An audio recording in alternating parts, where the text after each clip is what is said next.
Life by Bessie Head.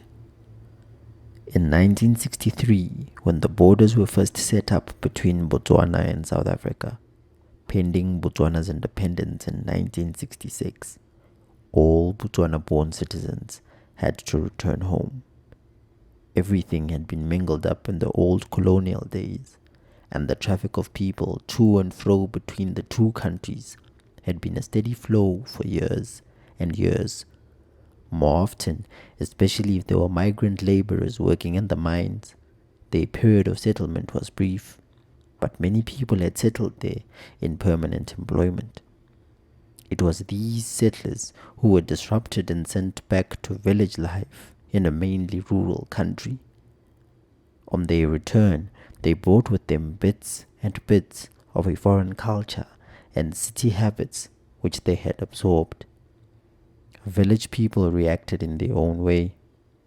What they liked and was beneficial to them, they absorbed. For instance, the faith-healing cult churches which instantly took hold like wildfire. What was harmful to them, they rejected. The murder of life had this complicated undertone of rejection.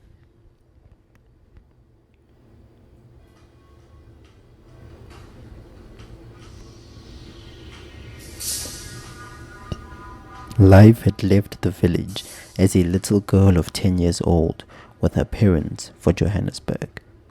They had died in the meanwhile, and on Life's return, 17 years later, she found, as was village custom, that she still had a home in the village. On mentioning that her name was Life Morapedi, the villagers immediately and obligingly took her to the Morapedi yard in the central part of the village. The family yard had remained intact, just as they had left it, except that it looked pathetic in its desolation. The thatch of the mud huts had patches of soil over them, where the ants had made their nests. The wooden poles that supported the rafters of the huts had tilted to an angle, as their base had been eaten through by the ants. The rubber hedge had grown to a disproportionate size and enclosed the yard in a gloom of shadows that kept out the sunlight.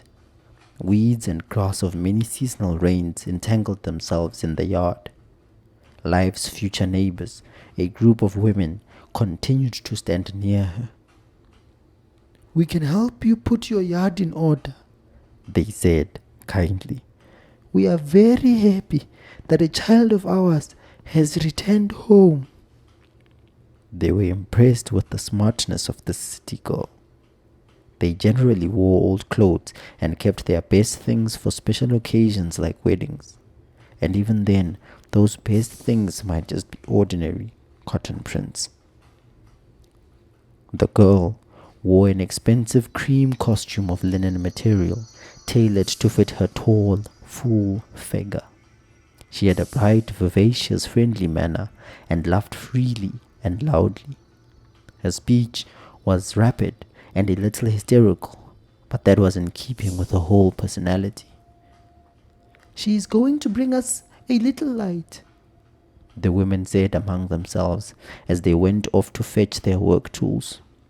They were also looking for the light, and by that they meant that they were ever alert to receive new ideas that would freshen up the ordinariness and everydayness of village life. A woman who lived near the Morapedi yard had offered Life hospitality until her own yard was in order. She picked up the shining new suitcases and preceded Life to her own home, where Life was immediately surrounded with all kinds of endearing attentions. A low stool was placed in a shady place for her to sit on. A little girl came shyly forward with a bowl of water for her to wash her hands.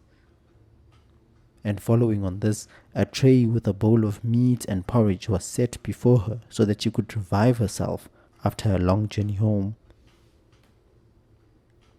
The other women briskly entered her yard with hoes to scratch out the weeds and grass, baskets of earth and buckets of water to re-smear the mud walls, and they found 2 idle men to rectify the precarious tilt of the wooden poles of the mud hut. These were the sort of gestures people always offered, but they were pleased to note that the newcomer seemed to have an endless stream of money, which she flung around generously.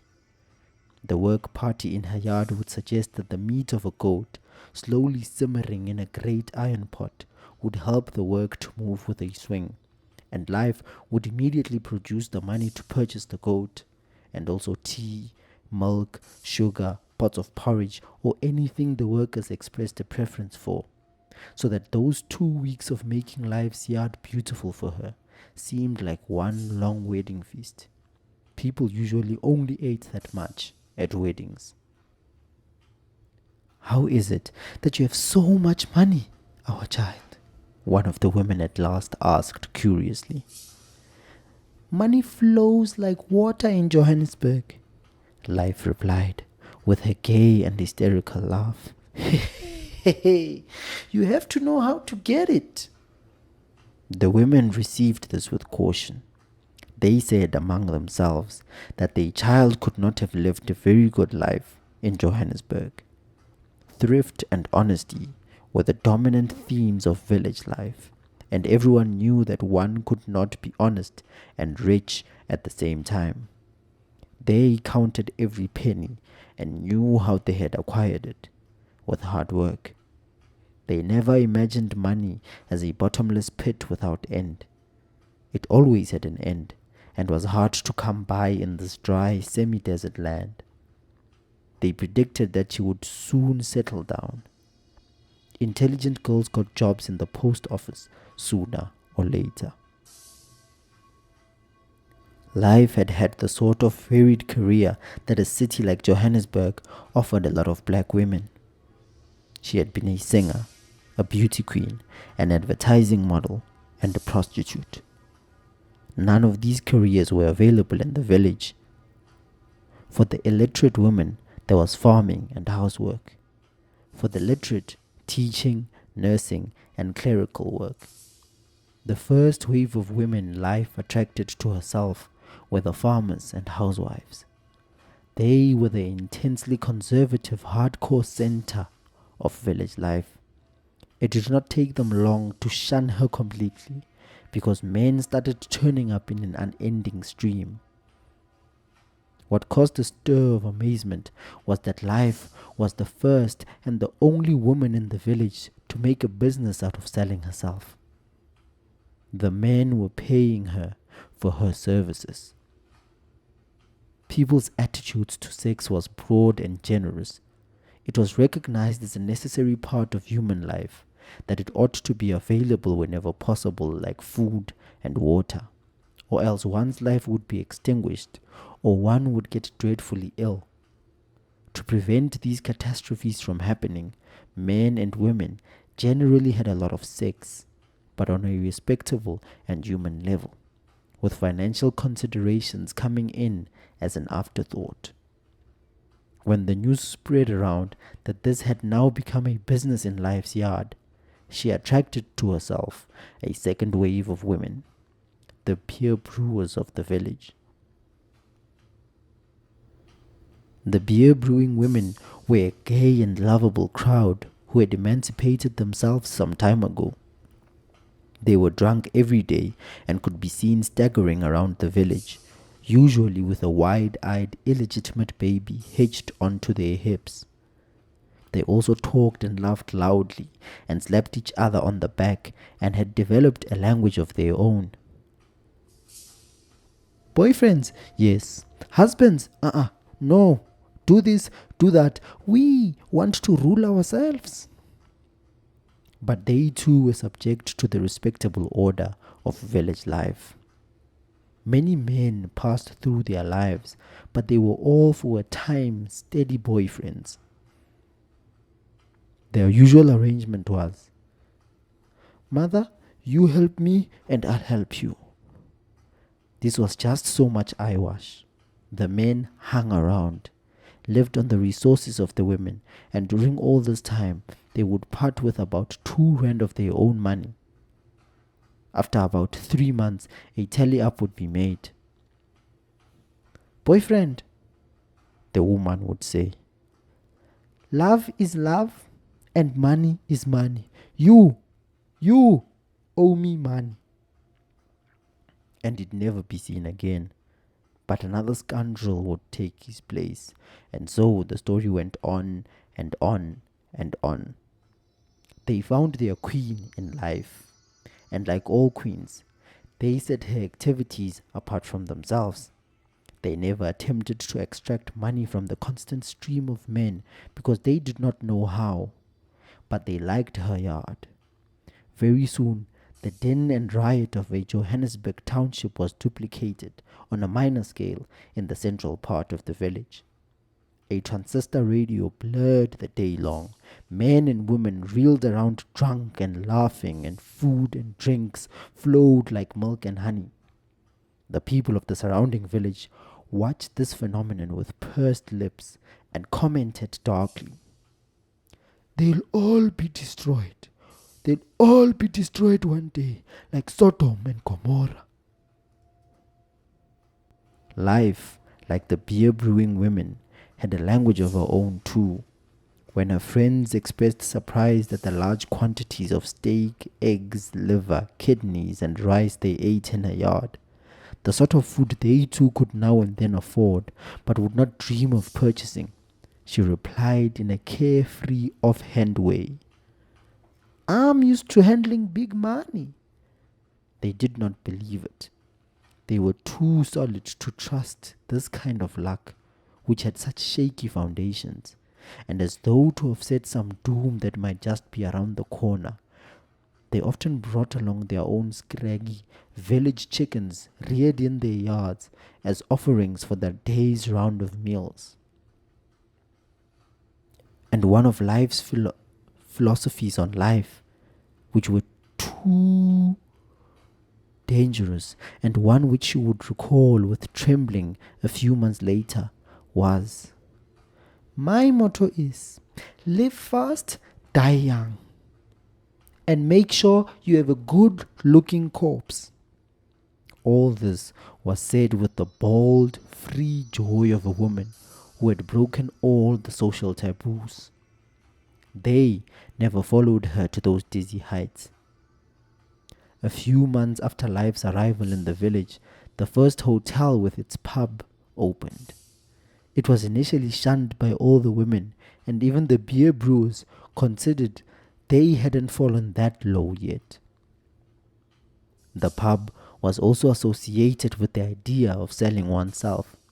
It became life's favorite business venues. It simplified the business of making appointments for the following day. None of the men questioned their behavior, nor how such an unnatural situation had been allowed to develop. They could get all the sex they needed for free in the village, but it seemed to fascinate them that they should be paying for it for the first time. They had quickly got to the stage where they communicated with life in shorthand language. "When?" And she would reply, 10 o'clock. "When?" 2 o'clock. "When?" 4 o'clock. And so on, and so on. And there would be the roar of cheap small talk and much buttock slapping. It was her element, and her feverish, glittering, brilliant black eyes that swept around the bar, looking for everything and nothing at the same time. Then one evening, Death walked quietly into the bar. It was Lesogo, the cattleman. He came from his cattle post, where he had been occupied for a period of 3 months. Men built up their own individual reputations in the village, and Lesogo's was one of the most respected and honorable. People said of him, "When Lesogo has got money and you need it, he will give it to you. He will give you what he has got, and he won't trouble you about the date of payment." He was honored for another reason also, for the clarity and quiet indifference of his thinking. People often found difficulty in sorting out issues or the truth in any debatable matter. He had a way of keeping his head above water, listening to an argument, and always pronouncing the final judgment. Well, the truth about this matter is, he was also one of the most successful cattlemen with a balance of 7,000 rand in the bank. And whenever he came into the village, he lounged around and gossiped or attended village khotla meetings. So people even had a saying, I must be getting about my business. I'm not like Lesogo with money in the bank. As usual, the brilliant radar eyes swept feverishly around the bar. They did the rounds twice that evening in the same manner, each time coming to a dead stop for a full second on the thin, dark, concentrated expression of Lesogo's face. There wasn't any other men in the bar with that expression. They all had sheepish, inane-looking faces. He was the nearest thing that life had seen for a long time to the Johannesburg gangsters she had associated with. The same small economical gestures, the same power and control. All the men near him quietened down and began to consult with him in low, earnest voices. They were talking about the news of the day, which never reached the remote cattle posts. Whereas all the men had to approach her. The third time her radar eyes swept round, he stood his ground, turned his head slowly, and then jerked it back slightly in silent command. Come here. She moved immediately to his end of the bar. Hello, he said, in an astonishingly tender voice, and a smile flickered across his dark, reserved face. That was the sum total of Lesogo. That basically he was a kind and tender man, that he liked women and had been so successful in that sphere that he took his dominance and success for granted. But they looked at each other from their own worlds and came to fatal conclusions. She saw in him the power and maleness of the gangsters. He saw the freshness and surprise of an entirely new kind of woman. He had left all his women after a time because they bored him. And like all people who live an ordinary humdrum life, he was attracted to that undertone of hysteria in her. Very soon, they stood up and walked out together. A shocked silence fell upon the bar. The men exchanged looks with each other, and the way these things communicated themselves, they knew that all other appointments had been cancelled while Lesogo was there. As though speaking their thoughts aloud, Sianana, one of Lesogo's friends, commented, Lesogo just wants to try it out like we all did because it is something new. He won't stay there when he finds out that this thing is rotten to the core. But Sianana was to find out that he did not fully understand his friend. Lesogo was not seen at his usual lounging places for a week, and when he emerged again, it was announced that he was to marry. The news was received with cold hostility.